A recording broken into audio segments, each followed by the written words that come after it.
Welcome back to my channel Mousumi dance and blogs. তো আমি চলে এলাম মৌসুমি তোমাদের কাছে নতুন একটা ব্লগ নিয়ে। তো অনেক দিন হলো তোমাদের কাছে আমি ব্লগ ছাড়িই না, কারণ সময় করে উঠতে পারি না। ছেলে ছুটি পড়া থেকে তোমাদের সাথে যে আমি সময় করব কিছু কথা বলা, সেটা শেয়ার করতে পারি না। তাই ছোট ছোট কিছু ভিডিও তোমাদের সাথে শেয়ার করি আর ছাড়ি। আর তোমরা এতটাই যে ভালো যে আমার ভিডিওগুলো দেখছো, লাইক করছো, সাবস্ক্রাইব করছো, তোমাদের কাছে অসংখ্য ধন্যবাদ যে আমার পাশে তোমরা আছো। তো বন্ধুরা, এইভাবেই আমার পাশে থেকো, তোমাদের আশীর্বাদ আমার প্রচুর পরিমাণ দরকার, ঠিক আছে? তো আজকে ভিডিওটা হচ্ছে রান্না করতে করতেই ছেলে পড়াচ্ছি এবং রান্নাও করছি। কি করব বলো, একার হাতেই তো সব কিছু করতে হয়, তোমরা তো দেখেছো। যার কারণে ছেলে পড়াতেও হয়, রান্নাটাও করতে হয়। তো কিছু মনে করো না, সাউন্ডটা দেওয়ার সময় পাশ দিয়ে গাড়ি যাচ্ছে, কারণ রাস্তার সামনে তো ঘর, আমার তো আর অন্য কোথাও সাউন্ড দেওয়ার জায়গা নেই, যার কারণে এখানেই আমার দিতে হয়। তো একটু তোমরা ম্যানেজ করে নেবে, ঠিক আছে? তো রান্না করতে করতেই আমি তোমাদের সাথে কথা বলতে শুরু করলাম। তো দেখো, এখন আমি উনুনটা ধরিয়ে দিয়েছি। হ্যাঁ, উনুনটা ধরিয়ে দিয়ে কাঠের জালে রান্না করছি। ভাতটা হয়েই গেছে, প্রায় ডাল, একটু আলু ভাজা করব, আর একটু আজকে বেশি কিছু রান্না করছি না, যার কারণে একটু পুকুরে মাছও তো ধরা হবে, তখন ওই মাছের ঝালটা হয়ে যাবে। তো সেটাকে পড়াতে পড়াতেই করছি, রান্না করছি। তো বন্ধুরা আমার পাশে থাকবে। হ্যাঁ, ছোটো ছোটো ভিডিওগুলো তোমাদের কেমন লাগছে অবশ্যই কমেন্ট করে জানাবে। তোমরা কমেন্ট করবে, কমেন্ট করলে ভালো লাগে যে কেউ আমাকে কিছু জিজ্ঞাসা করছে, কেউ আমার সাথে কোনো কথা শেয়ার করছে। আমার বেশ ভালো লাগবে, জানো তো, তোমাদের সাথে আমার কথা বলতে ভালো লাগে, তাই তোমাদের সাথে এই কথাটা বললাম। তো বন্ধুরা, তোমরা তো জানো আমার ছোটো ছেলেটা কত দুষ্টু। ওকে সাবধানে রেখে তবে আমার এইসব কাজকর্মগুলো সারতে হয়, কারণ তোমরা তো জানো ও ছোটো, ও উনুন ঘরে আসলে কোথায় আগুন নিয়ে ছিটকে ছিটকে করবে, আর আমার তো উনুন ভর্তি, মানে রান্নাঘর ভর্তি জ্বালুন। এবার আমি কি করব বলো, ওই জন্যেই তো আলু ভাজবো। এবার ছোটো ছেলেটা এসেছে বইটা নিয়ে, যে মা দেখে দাও তো এই পড়াটা কি হবে, বলে ওকে পড়াটা বুঝিয়ে দিচ্ছি আর রান্নাটাও করছি। তো তোমাদের দাদা ভাই তো জানো আমার একটু মানে করলেও অতটা করে না। যখন বললাম ছেলেটাকে তুমি একটু পড়া, আমি রান্নাটা করে নিই, মেঘলা রোয়েদার, কিন্তু কোনো কথাই শুনলো না। সে একটাই মুখের উপরে কথা বলে দিয়ে গেল যে এগুলো কি আমার কাজ, ছেলে পড়ানোটা দেবো, তুমি পড়াও, না পড়াতে হয় না পড়াও। এটা কোনো কথার কথা হলো? ছেলে পড়াতে হয় পড়াও, আর না পড়াতে হয় না পড়াও, এটা কোনো কথার কথা হলো বলো, তোমরাই বলো। তো আমি বললাম ঠিক আছে, দুটো কাজই একসাথে করি। মা দুর্গা তো 10 হাতে যুদ্ধ করেছে, তাহলে আমি দুটো কাজ দুটো হাতেই করি। তো দেখে ওকে বললাম আমার কাছে আমার কাছে বসে পড়বি, এবং আমি তো রান্নাটাও করব। বলে ও এই পড়াগুলো ওকে বুঝিয়ে দিচ্ছি, ও পড়াগুলো বুঝে নিচ্ছে। বলছে মা আমি তোমার কাছে বসেই পড়বো। আমি বললাম তো এখানে ছোটো জায়গা, গায়ে তেল ফেল ছিটকে যাবে, তুই এখানটা বসে পড়বে, ও এখানটা বসেই পড়বে, দেখো না আমার কাছেই দাঁড়িয়ে আছে। তা আমি বললাম তাহলে পড়। হ্যাঁ, আর দেখো, সব সময় তো সেজেগুজে ভিডিও করাটা সম্ভব নয়, তোমরা তো জানো আমরা সাধারণ ঘরের মানুষ, আর সব সময় সাজতে গুজতে গেলেও সাজের জিনিসেরও তো দরকার পড়ে। হ্যাঁ, সব কিছু পাউডার ক্রিমেরও তো দরকার পড়ে বলো, আর আমিই বা কোথায় এত পাবো? তাই সবসময় তো সেজেগুজে ভিডিও করাটা সম্ভব না। আর না নিত্য নতুন জামা কাপড় পরে সম্ভব, আমাদের কয়েকটা জামা কাপড়, তারই মধ্যে আমাদের অ্যাডজাস্ট করে চালাতে হয়। তাই যা পরে থাকি তাই পরেই তোমাদের সাথে ভিডিও করি। তোমরা বন্ধুরা আমার ভিডিওটার দিকে যেও না, জামা কাপড় না সাজগোজের দিকে। মানুষের মন যদি ভালো হয় সব দিক থেকেই ভালো হয়, তোমরা তো জানো। হ্যাঁ, তাই জন্যই তোমাদের সাথে এই কথাটা শেয়ার করলাম। অনেক দিন ধরেই ভাবছিলাম, তোমরা হয়তো বলবে এক কাপড় এক জিনিস একই সব কিছু করছে। আমি সবসময় সেজেগুজে থাকা সম্ভব হয় না। ছেলে তাকে নিয়ে করতে হয়, রান্নাবান্না করতে হয়, আর আমাদের কষ্টের জীবনে এই সব করেই আমি ভিডিও করি। অনেক সময় দেখতে পাচ্ছ না, আমি বড় ভিডিও দেওয়াটাই বন্ধ করে দিয়েছি, কারণ সময় করতে পারি না বড় ভিডিওটা দেওয়ার মতো। তাই আজকে বড় ভিডিওটা কেউ ধরে না, ঠিক কথাই তোমরা বুঝতেই পারছো, আমি এক সাইডে মোবাইলটা রেখে আর ভিডিওটা করছি, যাতে তোমাদের সাথে দুটো আমি কথা বলতে পারি। তো দেখো, উনুনে এখন আমি আলুটা ভাজছি। একটু আলু আর একটু ঢ্যাঁড়স ভাজবো, আমার ছোটো ছেলেটা খুব ভালোবাসে। ডাল আর আলু ঢ্যাঁড়স ভাজা হলে ওর খাওয়া হয়ে যায়। তা আমি বলি তাহলে একটু ভেজে ফেলি। আর একটু আলু ভাতে দিয়ে দিয়েছি, ঢ্যাঁড়স ভাতে দিয়েছি। আর তেল লঙ্কা তো রয়েইছে, তেল লঙ্কা নইলে তো তোমার দাদাভাইতে চলবেই না। অনেক দিন হলো তোমার দাদাভাইটা বসে আছে, কারণটা ওর কোমরে লাগছে, তার কারণে কাজে যেতে পারছে না, অনেক দিন বসে রয়েছে। গত পরশু বৃষ্টি হওয়ার কারণে ওই দিকটা আমার দেখতে পাচ্ছ তো, রান্নাঘরের মাথার দিকটা ফাঁকা ফাঁকা লাগছে। গত পরশু বৃষ্টি হওয়ার কারণে জ্বালানো অনেকটা ভিজে ভিজে গেছে, তাই ওদেরকে আস্তে আস্তে গরমের সামনে উনুনের কাছে রেখে রেখে রেখে রেখে জাল দিতে হচ্ছে। হ্যাঁ, আর অনেক জ্বালন তো, ভয় ভয় লাগছে। যদি বাই চান্স একটা কিচ্ছুভাবে যদি আগুন লেগে যায়, পুরো রান্নাঘরটা ধাও ধাও করে চলে যাবে।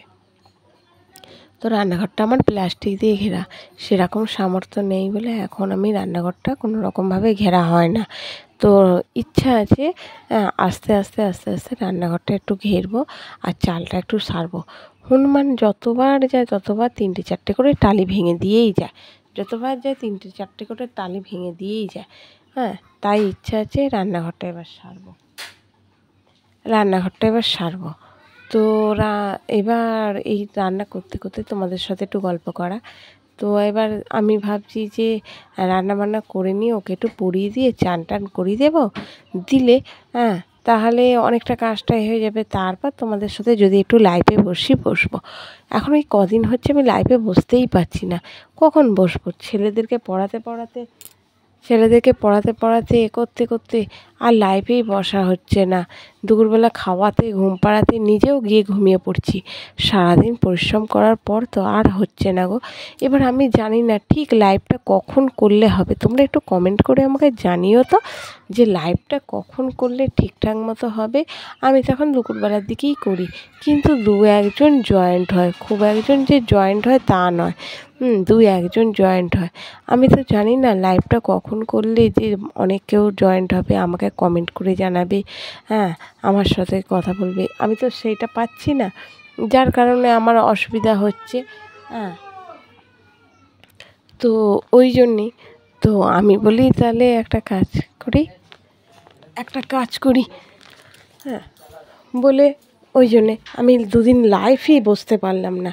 তো বন্ধুরা কিছু মনে করো না প্লিজ, তোমরা আমার পাশ থেকে সরে যেও না, আমার পাশে থেকো সবসময়। তোমাদের আশীর্বাদ আমার কাছে দরকার। তোমরা যদি আশীর্বাদ করে আমাকে এগিয়ে নিয়ে যাও, তবেই না আমি এগিয়ে যেতে পারবো। তো ছেলেটাকে পড়াটা বলছি, ওই যে পড়াটা জিজ্ঞাসা করছে বলছি, আর রান্না করছি। কাঠের উনুনে রান্না তো, তোমরা হয়তো ভাবছো কড়াটা কি, ওটা আমার কাঠের উনুনে রান্নার জন্য করা। কারণ সবসময় তো কড়া মেজে ঝুলকালি তুলে দেওয়া সম্ভব না, আমি ওটাকে ঝুল ফেলে দিয়েছি যাতে ওটা সবসময় কাঠের উনুনেই রান্না করা হয়। আর তোমরা তো জানো কাঠের উনুনে রান্না করার কতটা ঝকমারি। যারা যারা আমার মতো গ্রামের বউ আছে, গ্রামের রান্না করে তারাই জানবে। তাই আর অনেকেই আছে আমার মতন গ্রামের বধূরা, অনেকেই ভিডিও করছে, করে আজ সাকসেসফুল করেছে। জানি না আমি কবে আমার স্বপ্নটা পূরণ করতে পারবো, তবে আমি যুদ্ধ করছি, যুদ্ধ করে যাব, চেষ্টা আমি চালিয়ে যাচ্ছি। একদিন না একদিন সফলতা ঠিক পাবো, তোমাদের ভালোবাসা ঠিক আমাকে এগিয়ে নিয়ে যাবে। আমার 1000 সাবস্ক্রাইব তো হয়ে গেছে, সেটা আমি জানি, কিন্তু ওয়াচ টাইমটা তো আমার কমপ্লিট হয় না, ওয়াচ টাইমটা বাড়ছেই না। আর বড় ভিডিও তো দেওয়ার মতো সময়ই আমার হয়ে উঠছে না, যার কারণে হয়তো ওয়াচ টাইমটা আমার বাড়ছে না। এবার ভাবছি রোজের একটা করে বড় ভিডিও দেবো, তার জন্য তো ভিডিওর শ্যুটও করতে হবে না, শ্যুটও করা হচ্ছে না, কিচ্ছু না। এবার তোমার দাদাভাইয়ের কোমরের জন্য তার লাগছে বলে সে আর কাজেও যাচ্ছে না। একটা বেটা ছেলে ঘরে থাকলে তার কত ঝামেলা, রান্না বান্না করা, তাকে টাইমে খেতে দেওয়া, বাচ্চারা ঘরে আছে তাদেরকে টাইমে খেতে দিয়ে চান করানো, ঘর দোর মোছা, বাসন মাজা, জামা কাপড় কাচা, সমস্ত করে নিয়ে তাদেরকে গোছগাছ করিয়ে দিয়ে তারপর আমি গিয়ে ভিডিও করি। এই ভিডিওটা করলে আমার একটু মনটাও ভালো লাগে, কারণ সারাদিন জার্নিংয়ের পর যদি একটু ভিডিও করি, একটু ডান্স করি না, মনে হয় সারাদিনের জার্নিটা ক্লান্ত ভাবটা কেটে গেল। তাই একটু এইভাবেই আমি চালাই। কিন্তু জানি না অনেকে কী ভাবছে না ভাবছে।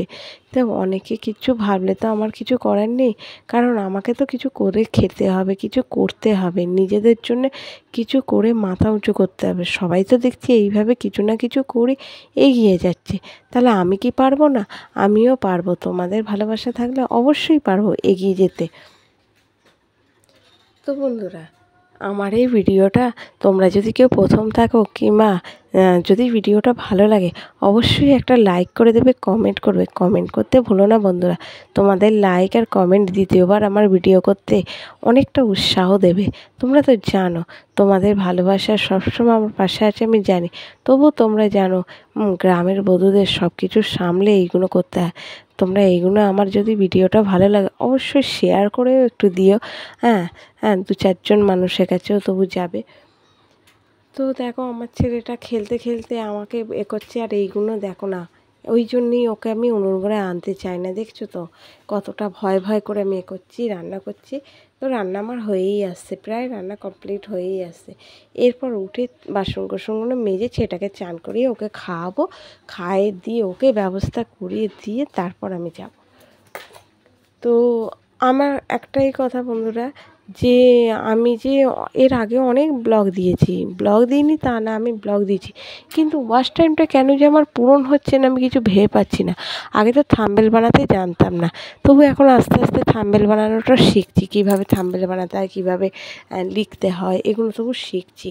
কারণ দেখো মানুষের তো শিক্ষার শেষ নেই, যেমন লেখাপড়ার বয়স কোনো নেই। যত বড়ই হোক না কারণ, যত বয়সই হোক না, তুমি চাইলে লেখাপড়া শুরু করতে পারো, লেখাপড়া করতে পারো, সেরকম। মানুষের তো কোনো শেষ নেই বলো, শিক্ষার শেষ নেই। তো আমি আস্তে আস্তে শিখছি, আস্তে আস্তে দিচ্ছি।